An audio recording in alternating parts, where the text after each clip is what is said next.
It was already past 11 p.m. when I reached the main railway station. I was tired, carrying a dead phone, and desperate to get home. The last train was scheduled for 11:15, but by the time I reached platform 3, the crowd was already dispersing, complaining that the train had been canceled due to technical issues.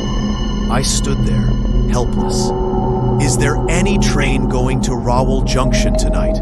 I asked a passing guard.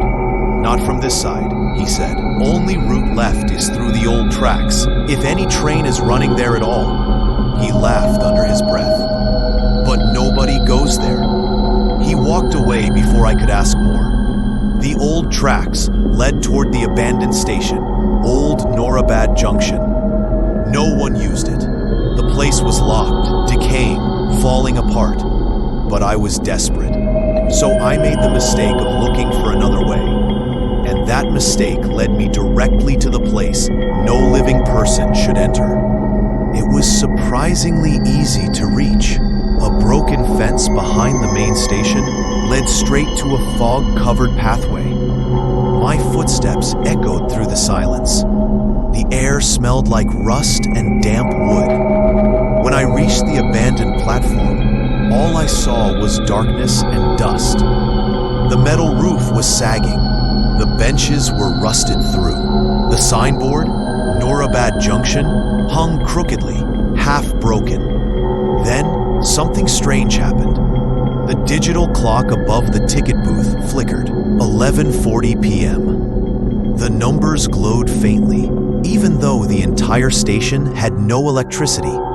Then I heard it, a distant rumbling, faint, metallic, growing louder, a train. But there was no train scheduled. No legal service used these tracks anymore. Yet the sound kept getting closer and closer until a beam of yellow light cut through the fog. My heart thumped. It was impossible, but a train was coming. The engine rolled into view, black, old, covered in soot. Not the modern trains I was used to. This looked ancient. The headlight buzzed weakly. Windows were dark. As the train slowed to a stop, the doors slid open with a creaking metallic sigh. Warm air drifted out. And inside, I saw people. Passengers sitting calmly in the dim light. Men reading newspapers. A woman staring out the window. Children sleeping on their mother's lap. Normal. Too normal. Like they had been waiting for me. I should have run. But instead, I stepped inside. The moment my foot touched the floor, a chill ran through me. The air smelled like old wood and something else. Something burnt. Every head slowly turned toward me. Not like people noticing a new passenger.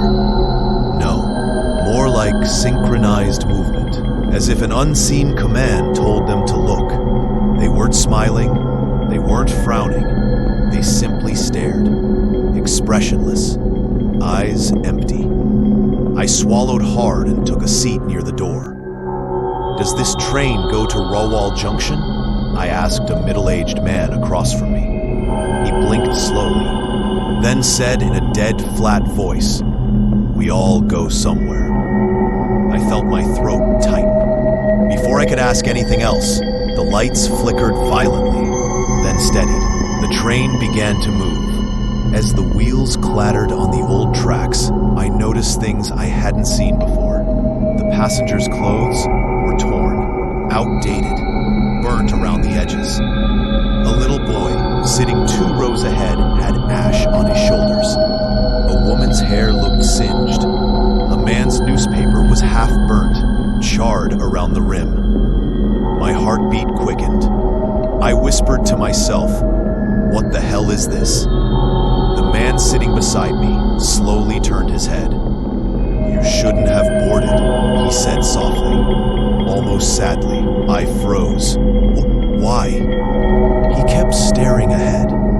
"Because this train only carries one living passenger at a time." Cold shivers ran through my spine. I stood up immediately. The passengers, all of them, turned their heads to follow my movement, all at once, in perfect sync. Their necks cracked as they turned. That was the moment I knew these were not people, not anymore. I moved toward the nearest compartment door, but the lights suddenly dimmed, and a tall figure stepped out from the next carriage. The conductor. His uniform was burnt.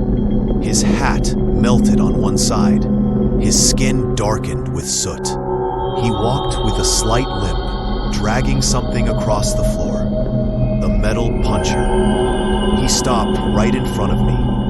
"Ticket," he said, his voice echoing unnaturally through the compartment.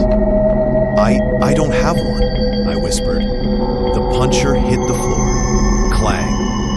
He leaned close enough for me to smell smoke on his breath. "No one ever has one," he said. "No one who enters this train by mistake." He lifted his puncher again.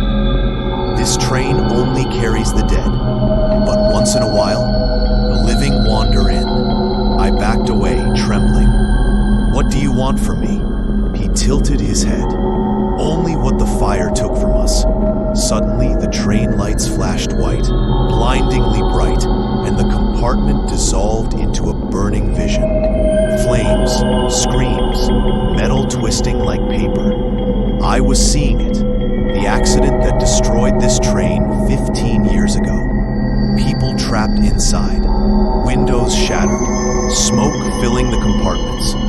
They were all dying, and the conductor stood in the middle of the inferno, burning alive, still calling out, "Tickets, tickets, please." Then the vision vanished. I was back inside the dark, silent train. But now the passengers' faces were charred, melted, burned. Their eyes no longer empty. They were hollow, black holes. 8. You don't belong here. The conductor raised a hand toward me. "Your stop is coming." The passengers began to whisper, "Living, living, living. He doesn't belong. He must leave." The train screeched violently, shaking as if resisting the stop. I stumbled to the window. Outside, the fog had thickened, but I could see a faint glow ahead. A station, a different one. Not Nurabad Junction. It was a platform shrouded in darkness, with no signs, no lights, no tracks leading away. Just a single exit door glowing faintly. The conductor leaned close behind me. "Get off." "I don't want to," I shouted, panicking. He whispered, "If you stay, you will never leave." The train stopped.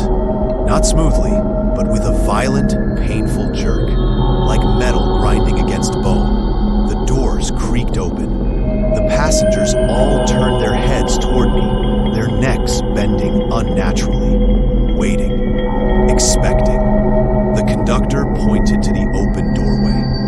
"This is the station between," he said. "Leave before we continue our journey." I didn't think. I didn't breathe. I didn't look back. I jumped out. My feet hit the concrete platform. Behind me, I heard the train's whistle, long, distorted, inhuman. When I turned back, the train was already moving. That night, I reached my destination by taking another train from that station. But even today, whenever I travel by train, I still remember that abandoned one.